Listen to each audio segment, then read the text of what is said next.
O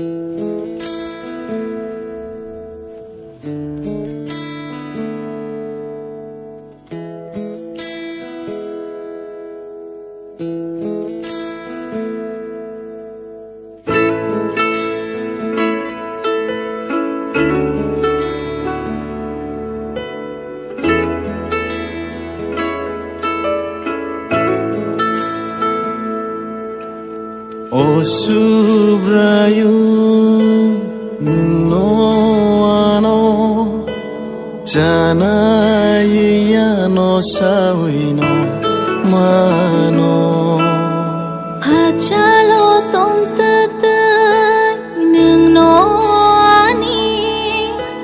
wan sung mano shawai mano anisha Teleng lamano nung le nai chomo anila maro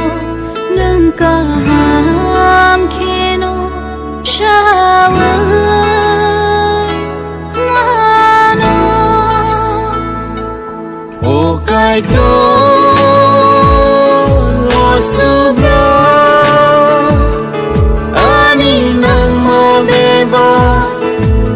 Sai mano o bugra o Jesu ani pai shude yung sai mano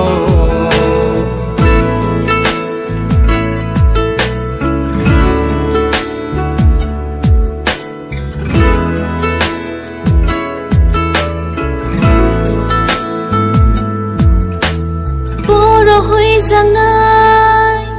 hai cơ khai rây thang giang nai no horia boro hui giang nai hai cơ khai rây thang giang nai no horia nâng nín phô la bài khê Chapung hopung nai klaya ano nai chomo ani saka birkiti klaya ni tong no nung le nai chomo o kai to rosubra ani nang ma beba nung sai mano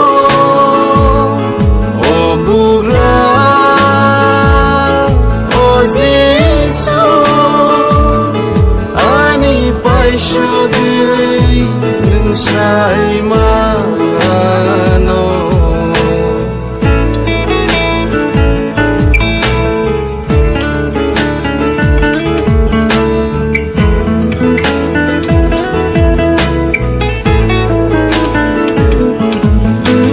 Hata shakao boneng tonggo habising hui zakbo Aro tongo hata shakawo bonung tongo habishing hui zangbo aro tongo o singsaro nini mokoli kharu hui zang nai thai kuru ani ba nương lê vang phang no no o kai to rosubra ani nang ma beba nung sai mano o bugra o Jesu